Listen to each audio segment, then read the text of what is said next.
Bon bah là ça envoie vraiment du lourd. La prochaine mise à jour de Forza Horizon 5, la 30 si je dis pas de bêtises, vient d'être annoncée le 26 février 2024. Elle devrait être disponible au téléchargement aux alentours du 27 ou 28 et appliquée sur les serveurs le 29 avec le changement de saison à 16h30. La précédente mise à jour avait un petit peu déçu la communauté parce que beaucoup de voitures qui viennent de marques qu'on connaît pas forcément encore super bien en Europe, avec des marques chinoises, avec des voitures électriques. C'était pas forcément une mauvaise mage, mais clairement il n'y avait pas une grosse hype autour de celle-ci. Pour la prochaine, celle qui arrive donc dès ce jeudi, là, attention, il y a quand même de la grosse dinguerie. Avec une mise à jour centrée sur les voitures européennes, il y a plein de trucs vraiment super cool que je vais évidemment vous détailler dans cette vidéo. Vidéo sponsorisée par MitchCactus.co. Vous commencez à les connaître, hein, ils ont sponsorisé déjà pas mal de vidéos sur la chaîne. Merci à eux pour leur soutien et évidemment, je vais vous parler un petit peu d'eux. MitchCactus.co, c'est un site qui vous permet d'acheter des comptes Forza Horizon 5 avec toutes les voitures rares de débloquer. Et par toutes les voitures rares de débloquer, je veux dire toutes les voitures de sélection de festival, mais les voitures aussi de Wheelspin, de Super Wheelspin, les voitures de récompense, de Story par exemple. Ce qui veut dire que si par exemple, pour la prochaine mise à jour, vous êtes absent la semaine où il faudra débloquer l'Aston Martin Valkyrie AMR Pro, qui est une des nouveautés de cette saison, et bien avec un compte comme celui-ci, vous pourrez quand même en obtenir un exemplaire et en profiter, ainsi que de toutes les autres voitures rares, vous l'aurez compris. Ces comptes viennent également avec des centaines de millions de crédits, comme ça vous n'avez pas besoin de farmer l'argent et vous pouvez vous acheter tout ce qui vous intéresse sur le jeu. Et ces comptes viennent avec une assurance anti-ban, puisque oui, il y a un petit risque de ban avec ce genre de compte. C'est pour cette raison qu'avec le système d'assurance anti-ban, MitchCactus.co vous renverra un nouveau compte gratuitement si jamais le vôtre venait se faire bannir. Le lien sera sous cette vidéo en description et en top commentaire, et si vous commandez avec le code Equinox, vous profitez d'une réduction de 5% sur votre panier. Merci d'avance à ceux qui penseront acheter un petit coup d'œil, et on se retrouve tout de suite pour le début de la vidéo. Alors le thème général de cette nouvelle saison, c'est les voitures européennes, et il y a eu pas mal de surprises dans cette mise à jour, notamment parce que il n'y a pas forcément les voitures qui avaient été leakées sur Forza Horizon, comme par exemple le Maserati MC20. Mais surtout, il y a pas mal de surprises parce qu'il n'y a pas que des nouveautés, il y a aussi pas mal de voitures rétro, des voitures des années 80, des voitures des années 70. Et du coup, on a une mage hyper variée avec d'un côté des supercars ultra modernes, ultra performantes, et de l'autre côté, des berlines rétro des années 70-80,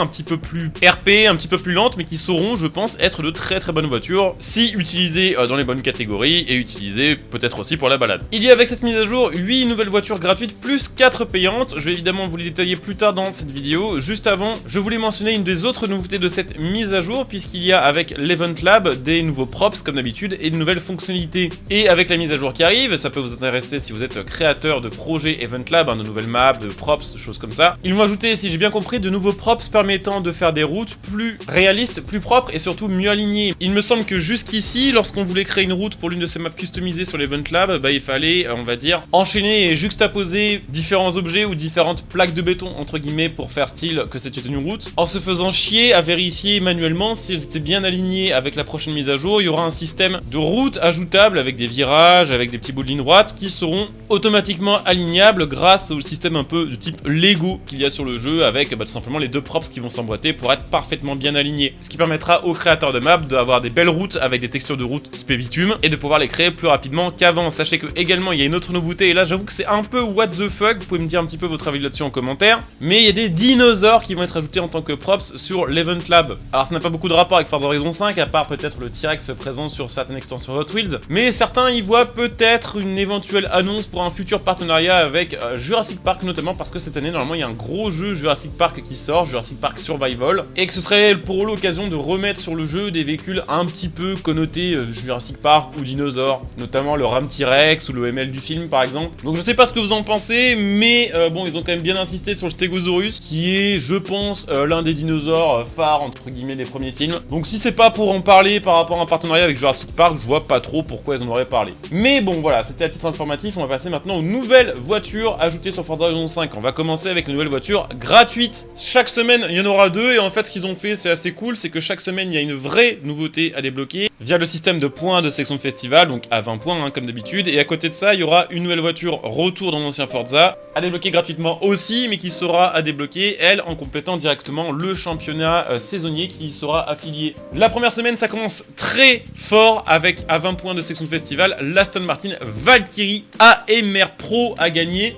qui, à mon avis, va tout simplement être la nouvelle meilleure voiture de Forza Horizon 5. Ils l'ont ajouté sur Forza Motorsport en DLC payant, et c'est littéralement la meilleure voiture, c'est plus rapide sur le jeu que certaines Formule 1 par exemple. Donc vu qu'elle est ajoutée gratuitement pour que tout le monde puisse la débloquer, je pense qu'il y a moyen que cette voiture devienne la nouvelle number one et qu'elle soit plus rapide que la Sesto Elemento édition Forza. En tout cas, ça va être un missile, elle va être en S2 998 d'origine. Au moins de trucs modifiés, je pense qu'elle va aller en X. C'est une voiture monstrueuse en tenue route, monstrueuse en accélération, bref, monstrueuse en tout. À côté de ça, toujours gratuitement, la même semaine, nous aura débloqué la Lancia Fulvia Coupé Rallye HF qu'on a déjà eu sur d'anciens Forza. Voilà, une petite voiture de rallye sympa des années 70 en 4 cylindres. C'est pas ultra puissant, mais c'est assez joueur, c'est propulsion, c'est assez léger. La semaine d'après, on va dire, bon, la moins bonne voiture, je trouve, à débloquer de la saison. Rassurez-vous, après, ça va remonter très fort en qualité de voiture ajoutée. Mais voilà, effectivement, la deuxième semaine à 20 points de section de festival, ce sera la Giga Saucisse Volkswagen ID4 à débloquer. C'est un SUV, c'est électrique. Selon la version, ça fait jusqu'à 300 chevaux, ce qui peut être un peu stylé sur le papier. Sauf que, bon, bah, à côté de ça, ça fait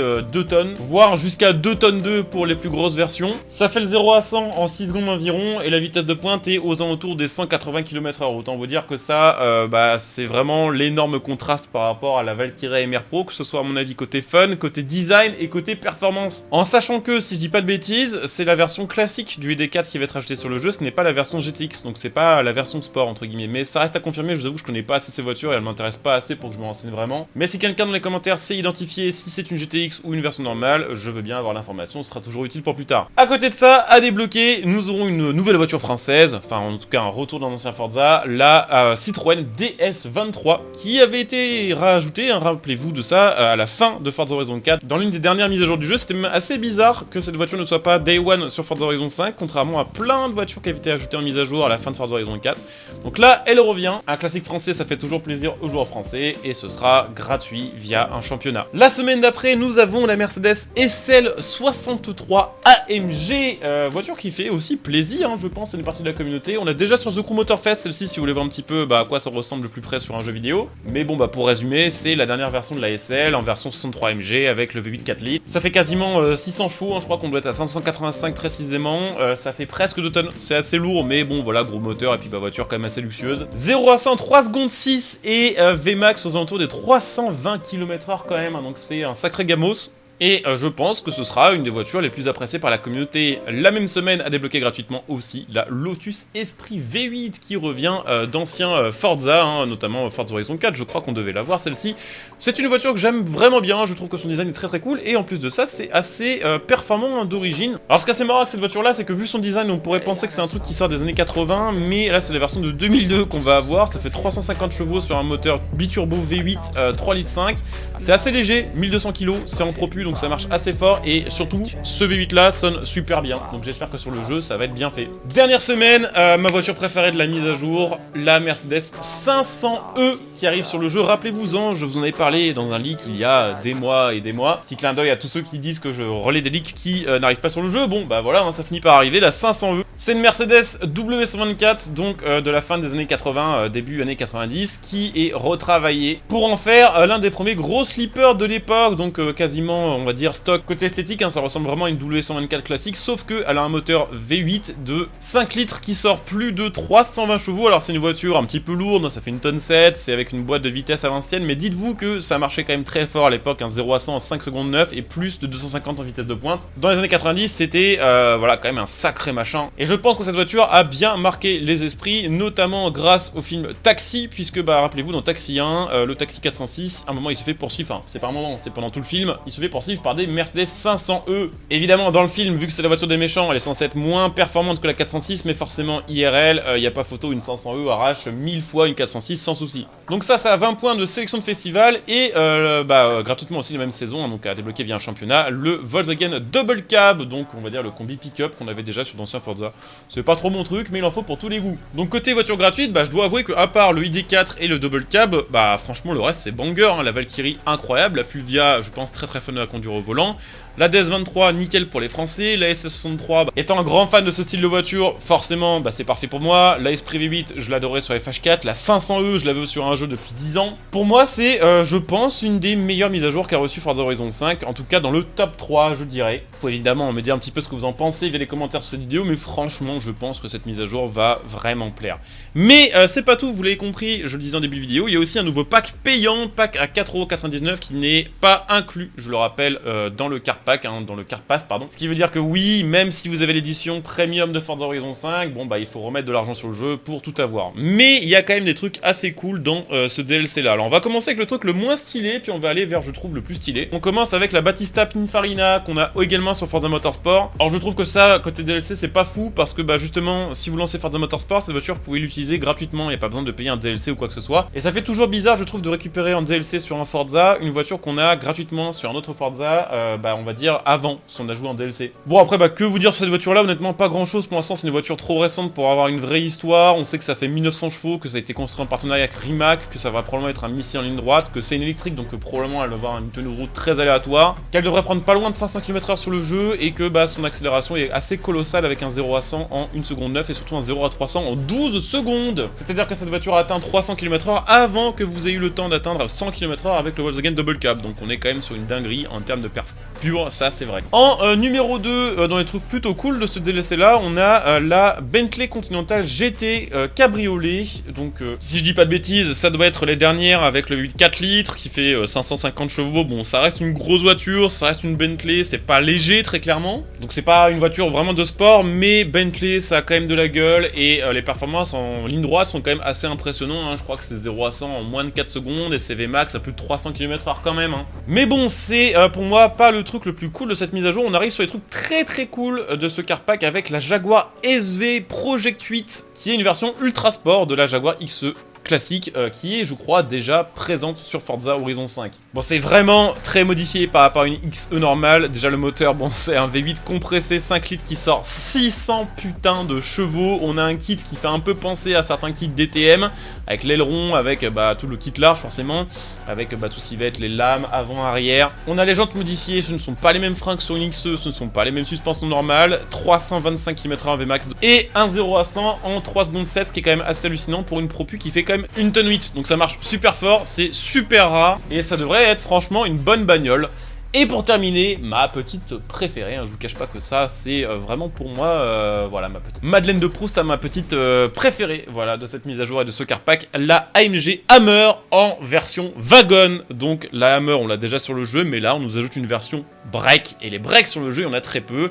J'adore les breaks, je trouve que c'est une silhouette de voiture super cool. Donc la Hammer, c'est déjà assez rare, la Hammer break, c'est méga rare, puisque si je ne dis pas de bêtises, c'est un modèle unique, donc autant vous dire que ça court pas les rues. Ça a un moteur V8 6 litres qui sort 375 chevaux, alors c'est propu avec une boîte ultra longue à l'ancienne, ce qui fait que les performances, bon bah forcément elles ont vieilli, on les verrait aujourd'hui, ça fait un peu ridicule, mais pour l'époque c'est monstrueux. Mais surtout je trouve que ça a une dégaine incroyable, le son est fou, et c'était une voiture qui était vraiment, je trouve, aboutie. Et en plus paraît-il qu'IRL, une Hammer c'est assez fiable, donc un truc fiable, V8 avec le look des années 80 en break, pour moi c'est genre le machin ultime en fait. Donc globalement le car pack je trouve cool, même si bon la Battista pour moi c'est vraiment le point faible du car pack, et bah, les voitures gratuites ajoutées sur cette mise à jour je les trouve vraiment cool, à part encore une fois le ID4 qui est pour moi bah, le point faible. C'est une bonne mage, et honnêtement bah, ça fait plaisir, voilà, après quelques mois de mage un peu moyenne, pas forcément mauvaise mais juste moyenne. On a eu également un petit teasing par rapport à la prochaine mise à jour, du coup, hein, celle qui sortira dans un mois, la mise à jour numéro 31 si je dis pas de bêtises. Alors du teasing, bon, assez peu évocateur, donc c'est difficile de savoir ce qui se cache derrière ça. On sait quand même 2-3 petits trucs, on sait que la prochaine mise à jour aura pour thème The Horizon Race Off, que ça sortira le 28 mars 2024, qu'on aura des nouvelles voitures, des nouveaux collectibles, des nouveaux challenges réalisés par la communauté, et surtout des Race Off Takeover. Et ça, si je dis pas de bêtises, c'est bah, des courses relais, donc ça va peut-être donner une saison un peu avec une vibe course officielle, un peu peut-être endurance. On aura peut-être quelques pistards qui vont être ajoutés sur cette mise à jour là, et du coup peut-être voilà un nouveau mode multijoueur où bah, il y aura des joueurs dans une équipe et ils se relayeront à différents checkpoints. Ça peut être assez sympa, si c'est le cas évidemment on testera ça en multi, on testera ça en live, donc bah, pour ceux que ça intéresse, n'hésitez pas à venir me follow sur Twitch Vous trouverez mon Twitch sous cette vidéo, vous pouvez venir follow pour être notifié des prochains lives, vous pouvez claquer votre prime pour soutenir la chaîne. Sachez qu'en ce moment il y a beaucoup de nouveautés, on va dire, côté jeux de course, et que du coup forcément je fais beaucoup de lives, rien que cette semaine pour vous donner quelques petits exemples. On a évidemment la nouvelle saison Forza que je vais streamer jeudi, il y a la nouvelle mise à jour Need for Speed Unbound qui sort demain, il y a Night Runners Prologue qui est sorti, que je vais aussi streamer cette semaine, il y a également la mise à jour de Gran Turismo 7, et ça vient de se rajouter des lives que je fais sur d'autres styles de jeux, donc en ce moment c'est blindé niveau live. N'hésitez pas à venir jeter un petit coup d'œil, et puis bah bien sûr, hein, j'espère que cette vidéo vous aura plu. Si c'est le cas, je vous invite comme d'hab à laisser un petit like, à vous abonner pour les prochaines vidéos, à jeter un petit coup d'œil au sponsor de la chaîne, c'est-à-dire MitchCactus.co, et pourquoi pas aussi à jeter un petit coup d'œil à mon lien Instant Gaming que vous trouvez cette vidéo qui vous permet, je le rappelle quand même, d'acheter vos jeux à prix réduit et vos cartes Xbox par exemple, moins cher en donnant un petit coup de pouce à la chaîne. Donc n'hésitez pas là aussi à jeter un petit coup d'œil. Merci d'avance à tous ceux qui soutiendront la chaîne via ces différents moyens. Allez, je coupe cette vidéo ici, je vous dis à très bientôt pour une nouvelle vidéo. Maintenant, portez-vous bien, bon jeu à tous, ciao!